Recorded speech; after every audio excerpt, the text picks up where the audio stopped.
पाहू शकता आपण या ठिकाणी मोठा पोलीस बंदोबस्त या ठिकाणी तैनात करण्यात आलेला आहे। या ठिकाणी नागरिकांचा लोड आपल्या ठिकाणी पाहायला मिळत आहे। त्यांचं नेमकं काय म्हणणं आपण याचं जाणून घेऊया। एक म्हणून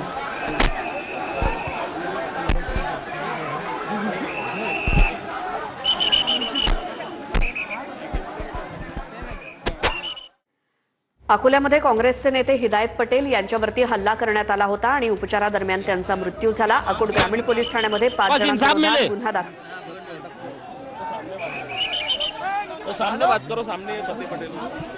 हेलो, यहाँ पुलिस थाने में ना हो, मैं गाड़ी जमा। हेलो हेलो हेलो एक भैया थोड़ा सर गया। राष्ट्रवादीच्या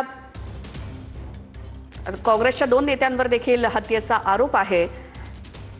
काँग्रेसचेच नेते हिदायत पटेल यांच्यावरती हल्ला झाला, यामध्ये त्यांचा मृत्यू झालाय। मशिदीच्या बाहेर त्यांच्यावरती हल्ला करण्यात आला होता, त्यामुळे आरोपींना कठोर शिक्षा झाली पाहिजे अशी मागणी हिदायत पटेल यांच्या समर्थकांनी केली आहे।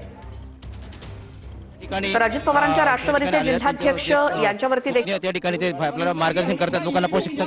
लगा तो लगने के बाद में भी उन्होंने मेरे को एक ही बात बोले कि उनको मारना मत। वो ऐसे ही सिद्धांतों के आदमी थे, अपन भी उनके सिद्धांत मानते। जब आज सब आप लोग यहाँ पर जमा हुए तो उनकी बात सुनो और शांति से यहाँ पर बैठ जाओ। जब तक कि अपने 5 आरोपियों की अटक नहीं होगी अपन यहाँ से नहीं हलेंगे। लेकिन शांति से बैठो। लेकिन अपन आपस में भी बात नहीं करेंगे। और ये जो पीछे की गाड़ी है पुलिस की, इसके पीछे हो जाओ सब।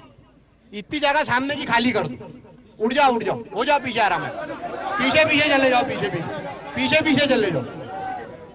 आपण पाहू शकतो की या ठिकाणी आपलं हॅलो हिदायत पटेल यांचे पुतणे जे आहेत फतेह पटेल यांनी या ठिकाणी सर्व नागरिकांना आवाहन केलं आहे की बा तुम्ही शांतता ठेवा आणि या ठिकाणी तुम्ही शांतता ठेवा। आपल्याला जे 5 आरोपी जे आहेत त्यांना अटक केल्याशिवाय आपण या ठिकाणी पार्थिव हलवणार नसल्याचं या ठिकाणी त्यांनी गुन्हा दाखल आपण सर्वांना नागरिकांना ठिकाणी ते मार्गदर्शन करतायत की बा कोणी हे करू नका, गडबड करू नका म्हणून शांततेत बसा या ठिकाणी आवाहन करतायत।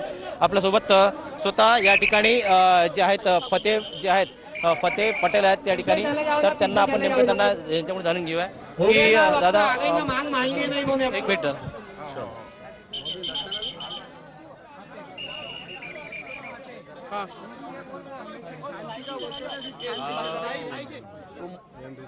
हेलो हाँ